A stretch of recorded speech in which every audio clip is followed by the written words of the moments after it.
नमस्कार दोस्तों, कुछ साल पहले एक सीरियल आया करता था आहट नाम का। बड़ा ही डरावना था और कई सारे ऐसे एक्टर्स आए हैं जिन्होंने क्लेम किए हैं कि आहट की शूटिंग करने के दौरान उन्हें कुछ ना कुछ एक्टिविटीज फील हुई है। बहुत सारे लोगों के साथ अजीबोगरीब घटनाएं घटी है, भूतिया सीरियल्स के सेट में, भूतिया फिल्म्स के सेट में। क्योंकि कहा जाता है कि जब ऐसी कोई शूटिंग चल रही होती है ना, तो जो आत्माएं होती है वो ना चाहते हुए भी वहां पर मैनिफेस्ट हो जाती है। मतलब ऐसी जगहों पर जहां पर ऐसी फिल्मों की शूटिंग चल रही है, ऐसे सीरियल्स की शूटिंग चल रही है, तो वहां पर लिटरली आत्माएं आ जाती है। अब आत्मा इतनी इजीली किसी को दिखाई तो दे नहीं सकती, तो अपने होने का एहसास दिलवाती है कुछ ऐसे लोगों को जो लोग राक्षस गण के होते हैं। इसमें कुछ बुराई नहीं है, राक्षस गण का कोई भी हो सकता है। फर्क सिर्फ इतना होता है कि उन्हें ऐसे भूत प्रेत बहुत आसानी से दिखाई भी दे जाते हैं, महसूस भी हो जाते हैं, और यहां तक कि उनसे भूत प्रेतों की लड़ाई भी हो जाती है। तो ऐसे ही भाई, जब आहट सीरियल का आखिरी पड़ाव चल रहा था, आखिरी सीजन के कुछ आखिरी के एपिसोड्स शूट हो रहे थे, तो वो लोग शूटिंग करने के लिए गए मुंबई में स्थित मुकेश मिल्स की तरफ। मुकेश मिल्स, जो लोग हमारे रेगुलरली वीडियो देखते हैं, जिन लोगों को भूतिया जगहों के बारे में जानकारी है, उनको यह पता होगा कि कितना ज्यादा हॉन्टेड जगह है। मुकेश मिल्स एक जमाने में एक नॉर्मल मील नॉर्मल फैक्ट्री हुआ करती थी, लेकिन एक दिन वहां पर बड़ी खतरनाक दुर्घटना हो गई, जिस दुर्घटना की चपेट में आकर ना जाने कितने सैकड़ों लोग ऑन द स्पॉट एक साथ वहां पर मर गए थे।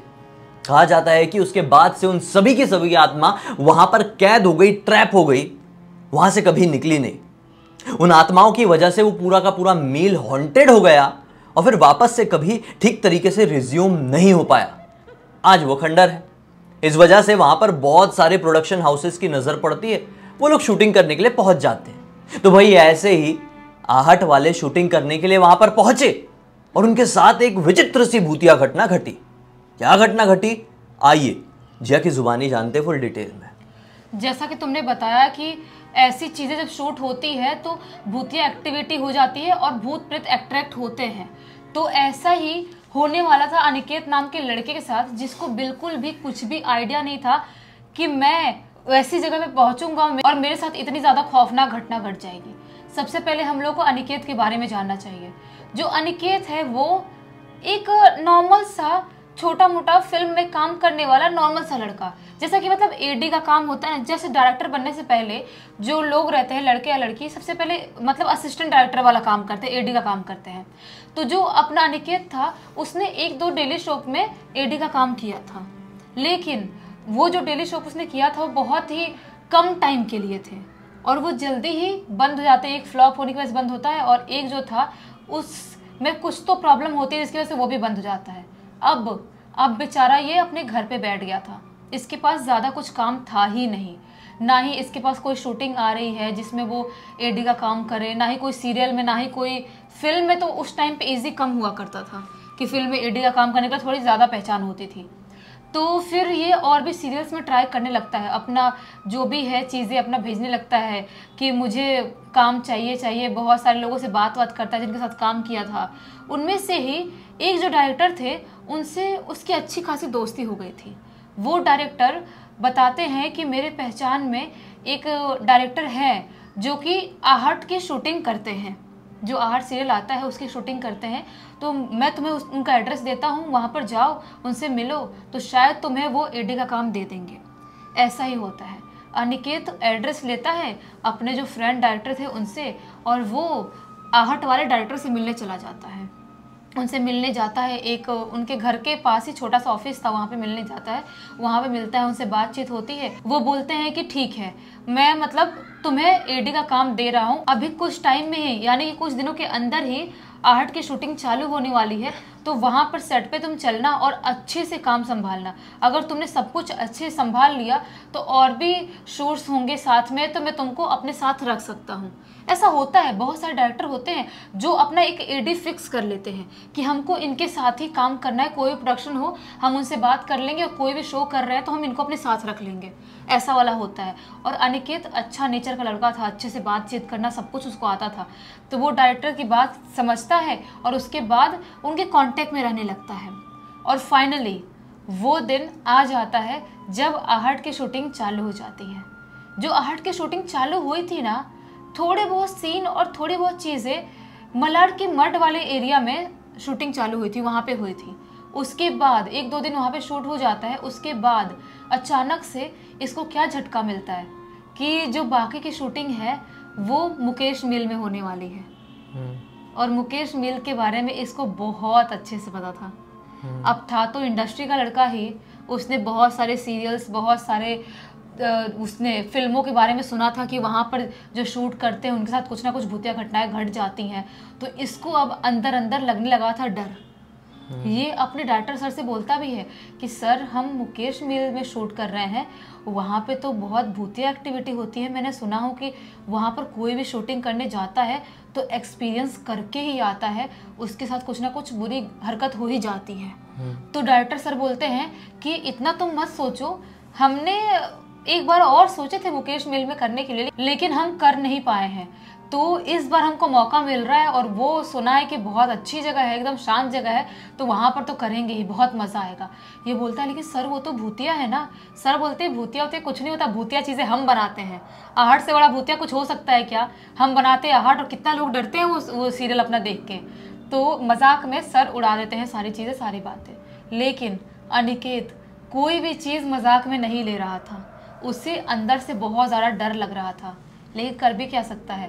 पैकिंग होती है और उसके बाद दूसरे दिन ही निकल जाते हैं मुकेश मिल जाने के लिए। वहाँ पर पहुँचते हैं और वहाँ पर पहुँचने के बाद वहाँ पर सबको रूम मिले। जो एक्टर थे उनको रूम तो सेपरेट मिले थे, लेकिन जो एडी थे वो और ड्रेस वाले, इन लोगों को एक ही रूम मिला जिसमें साथ में रहने वाले थे। इनको रूम मिलता है, अपना पूरा सामान वामान वहाँ पे रखते हैं। और इनका शूट जिस दिन पहुँचे थे उसी दिन शाम के टाइम में लगने वाला था, जो इनका सीन लगने वाला था रात के टाइम में लगने वाला था। तो इसको थोड़ा सा और डर लगने लगता है कि यार रात के टाइम में क्यों शूट कर रहे हैं। लेकिन तभी उसके दिमाग में ये भी आता है कि ये तो भूतिया सीरियल है, रात में शूट नहीं करेंगे, दिन में थोड़ी करेंगे। और उस टाइम पे, उस ज़माने में आहट हो, अनहोनी हो, कोई भी सीरियल हो, फेयर फाइल हो, रात में ज़्यादा शूट करते थे कि वैसी वाली डरावनी वाइब क्रिएट हो। तो ऐसा यहाँ पर भी होने वाला था। वो थोड़ा फ्रेश होता है और देखते ही देखते शाम का टाइम हो जाता है। शाम के लगभग 8 साढ़े 8 बजे का टाइम हो जाता है। उस टाइम पे कैमरा सब कुछ अपने जगह पे जाता है। और उसके बाद अब बारी आती है एक्टर्स को बुलाने की। ये था एडी, असिस्टेंट डायरेक्टर। तो यही जाता है जो एक्टर्स थे, एक औरत थी एक्टर में, एक आदमी थे, उनके साथ ही सीन लगने वाला था। उन लोगों को बुलाने के लिए उनके कमरे में जाता है और उनको बुला के लाता है। और जैसे ही सीन इनका लगने वाला था, एक कमरे में लोग मौजूद थे। उस कमरे में पूरी तरह से सन्नाटा, अंधेरा फैला हुआ है। इनका कैमरा लगा हुआ है, लाइट लगी हुई है, एक्टर्स खड़े हैं, सब कुछ प्रॉपर सेटअप वहाँ पे होके रखा है। और जैसे ही अभी डायरेक्टर रोलिंग करने ही वाला था, वैसे ही अचानक से जो एक्टर, फीमेल एक्टर खड़ी थी ना, उनके पीछे एक बड़ी सी पेंटिंग लगी थी, वो जोर से गिरती है और गिर के टूट जाती है। और जैसे ही पीछे की पेंटिंग गिरती है, सबका फोकस कैमरे रोलिंग से हट के उस पेंटिंग की तरफ जाता है। देखते हैं कि वो बड़ी सी पेंटिंग थी जो गिर के वहाँ पे चकनाचूर हो गई है। ये जो फीमेल एक्टर थी थोड़ी सी घबरा जाती है, बोलती है सर अभी सीन लगने से पहले ही भूतिया कांड होने लगा क्या? मुझे तो बहुत डर लग रहा है। डायरेक्टर सर बोलते हैं कि नहीं नहीं, ऐसा कुछ नहीं है, हवा चल रही होगी इसलिए वो पेंटिंग ढंग से नहीं लगी, वो गिर गई होगी टूट के, इतना मत सोचो, ऐसा कुछ नहीं होने वाला है। वापस से रोलिंग करते हैं और जैसे ही एक्शन ऐसा बोलते ही है, अचानक से वो जो मेल एक्टर जो डायलॉग बोलने वाला था, सिर्फ एक वर्ड उसके मुंह से निकलता है और उसके बाद जो बाकी डायलॉग्स बोल रहा है ना, वो मुंह तो चला रहा है लेकिन उसकी आवाज़ बाहर नहीं आ रही है मुंह से। जैसे कि डायलॉग्स कुछ बोल रहा है, ऐसे उसका मुंह चल रहा है लेकिन आवाज़ बाहर नहीं आ रही है।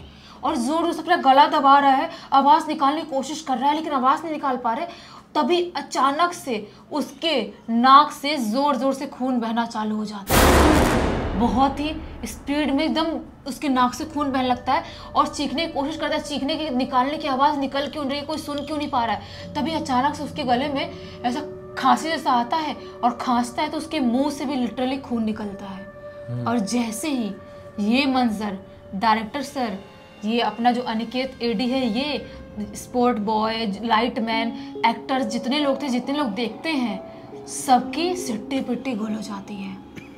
अब मुंह से खून निकला, नाक से खून निकला, तो उसको तो भाई थोड़ा तो आराम करने के लिए छोड़ेंगे उसको। रूम में ले जाते हैं, पानी वानी पिलाते हैं, उसको शांत कराते हैं, बोलते हैं काम करो तुम अपने कमरे में थोड़ा आराम करो, तब तक जो फीमेल एक्टर है हम उनका सीन लगा देते हैं, उनके साथ थोड़ा शूटिंग कर लेते हैं, उसके बाद फिर तुमको ले आएंगे।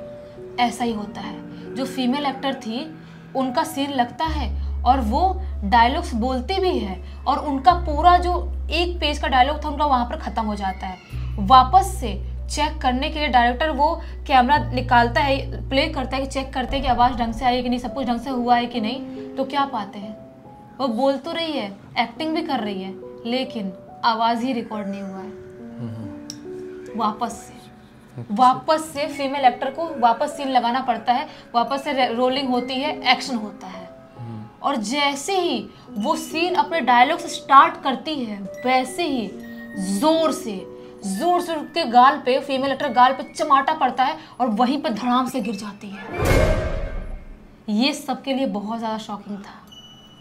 अब डायरेक्टर सर भी डर जाते हैं कि ये इतनी अच्छी एक्टर तो नहीं है कि हमको आवाज़ भी लिटरली आई, किसी ने जोर से मारा है, और इतनी अच्छी एक्टर भी नहीं है कि ऐसे एक्टिंग करेगी जोर से नाच के गिरेगी वहाँ पे। अब शूटिंग वूटिंग सब कुछ थोड़े टाइम के लिए होल्ड करते हैं, और उसके बाद ये जो फीमेल एक्टर थी इतनी ज़्यादा घबरा गई थी, उनको कमरे में लेके जाते हैं डायरेक्टर, सब लोगों को समझाने की कोशिश करते हैं, और 1-2 घंटे तक शूटिंग वहाँ पे रोक दी जाती है। लेकिन बजट लग गया है, कैमरा भी आ गया है, पूरा क्रू आ गया, वहाँ पे शूटिंग तो करनी ही है, नहीं करें तो प्रोडक्शन पूरा इनके ऊपर चढ़ नहीं जाएगा कि पैसा लगाया तुमने शूटिंग नहीं किया। वापस से आधी रात के टाइम में वापस से ये लोग शूटिंग स्टार्ट करते हैं। लेकिन जितनी बार ये लोग शूटिंग स्टार्ट कर रहे हैं, जितनी बार रोलिंग कर रहे हैं, जितनी बार एक्शन कर रहे हैं, इनकी आवाज़ रिकॉर्ड ही नहीं हो रही है। कुछ भी समझ में नहीं आ रहा है। अब ये लोग हार पछताते हैं और सोचते हैं कि अब हम कुछ नहीं कर सकते, यहाँ पर शूटिंग हो ही नहीं पाएगी, कुछ तो यहाँ पे नेगेटिविटी लग गई है, कुछ तो प्रॉब्लम हो गई है। सब लोग रात के टाइम में अपने अपने कमरे में सोने के लिए चले जाते हैं। अनिकेत भी अपने कमरे में सोने के लिए चले जाता है। लगभग आधी रात का टाइम हो रहा होगा, लगभग 2 बजे का टाइम हो रहा होगा। अनिकेत आराम से अपने बेड पे सो रहा था, अपने बेड पे से लेटा हुआ सोया हुआ है, लगभग उसकी आंख लग गई है, ऐसा लग रहा है कि वो नींद में जाने ही वाला है कि अचानक से उसे महसूस होता है कोई उसको ऐसे ऐसे सहला रहा है, ऐसे ऐसे सहला रहा, सहलाते उसके गले पे किसी का हाथ आता है और उसका गला कोई जोर जोर से दबाने लगता है, और जैसे उसका गला दबता है उसकी सांस बहुत बुरी तरह से अटक जाती है। उसको लगता है कि मेरी सांस खत्म ही होने वाले, मरने ही वाला हूँ। जोर से जय बजरंगबली चिल्लाता है और अपने होश में आता है। उस कमरे में ड्रेस दादा भी सो रहे थे। वो उठ के उस पर झटके से आते हैं उसके पास, बोलते कि क्या हुआ निकेत, तुम ऐसा चिल्लाए क्यों, क्या हो गया।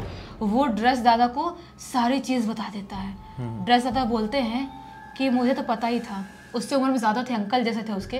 बोलते बेटा मुझे पता था, और मैं यहाँ पर 1-2 बार और शूटिंग करने आया हूँ, और मेरे साथ भी ऐसी ही खौफनाक घटना कई बार घट चुकी है, तो मुझे पता था कि यहाँ पर कुछ ना कुछ भूतिया घटना किसी न किसी के साथ होगी। एक्टर लोग साथ भी हुई और देखो तुम्हारे साथ भी हुई। अभी ये लोग बात कर ही रहे होते हैं, तभी अचानक से किसी के जोर से चीखने की आवाज़ सुनाई देती है, और चीखने की आवाज़ सुनाई देती है, ये दोनों भागते हुए बाहर निकलते हैं, और बाहर निकलते हैं तो जिधर से आवाज़ आई थी उधर जाते हैं तो क्या पाते हैं, ये मेल एक्टर के कमरे से आवाज़ आई थी। तो वो कमरे को खोला जाता है, क्योंकि अंदर से लॉक करके सोया था, कैसे कैसे पटक के उसको तोड़ के खोला जाता है, और अंदर पहुंचते तो क्या पाते हैं, जो मेल एक्टर है उसके मुंह और नाक से खून निकला हुआ है, और यहाँ पर कुछ काला सा निशान है, और वो वहाँ पर ख़त्म हो गया है। ऐसी घटना जब वो देखते हैं पूरी तरह से कांप जाते हैं, उनको समझ में नहीं आता है, उनको लगता है ख़त्म हो ही गया है। अब उस टाइम पे क्या करें, जल्दी जल्दी गाड़ी वाड़ी सब निकालते हैं और हॉस्पिटल ढूंढना चालू करते हैं। हॉस्पिटल में लेके जाते हैं, और पूरे 8-10 घंटे बाद डॉक्टर बोलते हैं कि थोड़ी थोड़ी हल्की हल्की सांस चल रही है, पूरा ऑक्सीजन उसका लेवल डाउन हो गया, लेकिन 8-10 घंटे बाद वो मेल एक्टर को थोड़ी सी सांस आती है। उसके बाद पूरे 2 साल तक वो मेल एक्टर कोमा में रहता है, तब जाके 2 साल बाद वो अचानक से चीख के उठता है और फिर ठीक होता है। बाप रे, मतलब इतना कुछ हो गया वहाँ पे। सोचो, अब इसमें ना किसी को ब्लेम नहीं कर सकते, ना ही इसमें यूनिट की गलती है, ना ही किसी चीज़ की गलती है। इसमें सिर्फ ऐसी सिचुएशन की गड़बड़ी है। क्योंकि भूत प्रेत तो कहीं पर भी आ सकते हैं, कोई जोर थोड़ी है, कोई रोक थोड़ी है। नेगेटिव एंटिटीज का क्या भरोसा, जहाँ पर उनका बहुत बार नाम लिया जाए, बार बार उन्हें याद किया जाए, उन्हें ऐसा लगता है कि हमें तो इनविटेशन मिल रहा है, हम पहुँच जाते हैं। और एक बार वो अगर उस जगह पर पहुँच गए तो फिर तो वहाँ पर जितने लोग हैं उनमें से किसी का ऑरा कमज़ोर है तो सब उस भूतिया एनर्जी के चंगुल में फंस जाएंगे, जैसे इस केस में हुआ। बाकी इस पूरी घटना की जानकारी किसके थ्रू मिली है? ये पूरी की पूरी घटना की जानकारी अनिकेत जो है ना, उसका ही लड़का सौरभ ने लिख के भेजा है। चलो, अच्छा हुआ कि ये कहानी सौरभ ने हमें लिख भेजा। सभी लोगों को एक बहुत अच्छी सीख, एक बहुत ही अच्छा मनोरंजन मिला। तो इसी बात पे अब तक इस वीडियो को देख लिए हैं तो लाइक जरूर कर देना, चैनल को सब्सक्राइब करके बेल आइकन के ऑल के ऑप्शन में क्लिक करना, क्योंकि इसी तरह के हैरान कर देने वाले खौफनाक वीडियोस डेली आप लोग के सामने लेके आते रहते हैं। इंस्टाग्राम के लिंक इस वीडियो के डिस्क्रिप्शन बॉक्स में मिल जाए, क्लिक करके डायरेक्टली वहाँ पर पहुँच जाना। और इसी तरह की कोई भी कहानी, टॉपिक या जानकारी आप लोगों के पास भी है तो लिख भेजना, हो सकता है हमारा अगला वीडियो कल आपके हिसाब से ही बन रहा हो। तो चलिए, कल फिर से मिलते हैं, तब तक के लिए बहुत बहुत धन्यवाद। आपका दिन शुभ हो।